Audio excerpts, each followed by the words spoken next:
Assalamualaikum warahmatullahi wabarakatuh. Perkenalkan, saya Mita Maharani dari program studi akuntansi Fakultas Ekonomi dan Bisnis Universitas Riau dengan nomor induk mahasiswa 20021258160. Nah, baiklah, dari sini kita bisa menyimpulkan hasil data yang diperoleh dari survei online melalui Google Formulir ini. Yang pertama, untuk semester saat ini. Nah, di semester 2 itu terdapat 26 orang atau sekitar 74,3%. Di semester 4 terdapat 6 orang atau sekitar 17,1%. Di semester 9 terdapat 1 orang atau sekitar 2,9%, dan di semester 10 terdapat 1 orang atau sekitar 2,9%. Nah, yang kedua itu untuk jurusan atau universitas. Dari 35 responden itu terdapat akuntansi di Universitas Riau terdapat 27 orang atau sekitar 78,1%. Akuntansi di Universitas Riau terdapat 1 orang atau sekitar 2,9%. Akuntansi di Universitas Andalas terdapat 6 orang atau sekitar 17,1%, dan di manajemen di Sekolah Tinggi Ilmu Ekonomi Cakrawala terdapat 1 orang atau 2,9%. Nah, yang ketiga itu ada jenis kelamin. Dari 35 responden ini, kita bisa lihat untuk jenis kelamin laki-laki itu sekitar 17,1%, dan untuk jenis kelamin perempuan sekitar 82,9%. Nah, yang keempat ada media atau platform online yang digunakan. Dari keempat media ini, Zoom Meeting atau Google Meeting itu bernilai 16 atau sekitar 4,7%, dan selebihnya 34,3% dan 17,1%.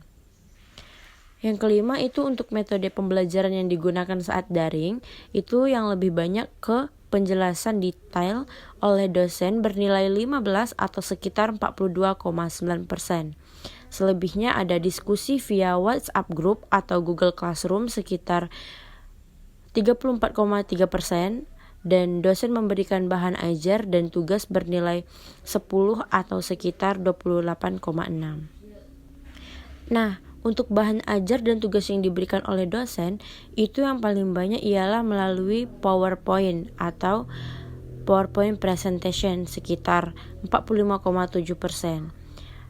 Nah, yang ketujuh itu ada kendala yang sering dialami oleh mahasiswa.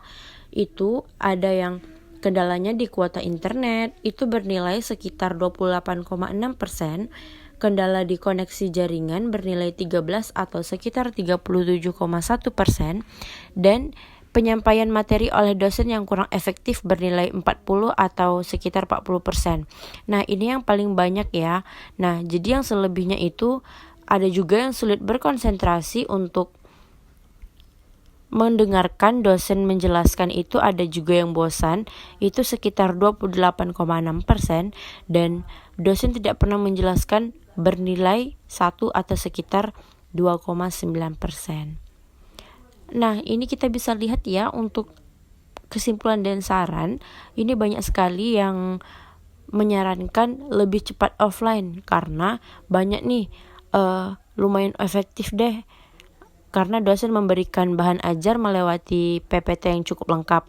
Ada yang bilang bosan, terus tidak efektif, bosan sekali, sulit memahami, dan masih banyak lagi.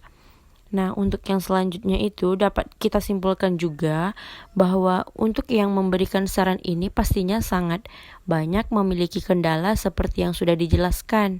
Ada yang mengeluh karena dosen menjelaskan dengan metode belajar yang membosankan. Dan saran penulis juga ada sedikit memberikan sebuah kuis yang sangat menarik dan bisa membuat mahasiswa tidak cepat bosan. Oke, untuk kesimpulan dari penjelasan tadi itu, dalam masa pandemi COVID-19 ini dapat kita lihat banyak sekali dampaknya, itu terutama di bidang pendidikan. Apalagi ketika saat kita kuliah nih, nah itu kan pasti daring. Nah, ini banyak sekali mahasiswa mengeluh untuk gimana ya, kalau misalkan cepat offline itu supaya menghindari dari yang namanya kuota internet yang terbatas, terus jaringan yang terkendala, dan fasilitas yang masih kurang memadai gitu. Mungkin itu aja yang dapat saya sampaikan. Mohon maaf jika ada kesalahan. Saya akhiri dengan wabillahi taufiq wal hidayah. Wassalamualaikum warahmatullahi wabarakatuh.